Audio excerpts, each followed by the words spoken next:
অন্তর্বর্তী সরকার তাড়াহুড়ো করে কারো ওপর অন্যায় অবিচার করতে চায় না, আর এ কারণেই জুলাই আগস্ট গণহত্যার বিচার কাজে কিছুটা বিলম্ব হচ্ছে। দুপুরে সাভারে এক অনুষ্ঠানে এমন মন্তব্য করেছেন প্রধান উপদেষ্টার প্রেস সেক্রেটারি শফিকুল আলম।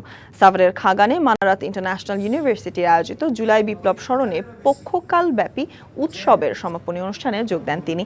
অন্তর্বর্তী সরকারের ওপর আস্থা রাখার আহ্বান জানিয়ে তিনি বলেন, গণহত্যার বিষয়ে ইউএনএ রিপোর্টে গণহত্যার চিত্র উঠে এসেছে। ন্যায় বিচারের জন্য সব দিক বিবেচনায় কিছুটা সময় প্রয়োজন। দ্রুত সময়ে এসব গণহত্যার ন্যায় বিচার সম্পন্ন হবেও বলে এ সময় আশ্বাস দেন তিনি। এছাড়াও জুলাই অভ্যুত্থানে প্রাইভেট বিশ্ববিদ্যালয়ের শিক্ষার্থীদের অবদানের কথাও তুলে ধরেন শফিকুল আলম। ন্যায় বিচার করতে হলে সত্যিকার অর্থে আপনাকে একটু সময় দিতে হবে। আমরা তাড়াহুড়ো করে যদি অন্যায় অবিচার করি, ফলে এটা নিয়ে বাইরে আরো কথা উঠবে।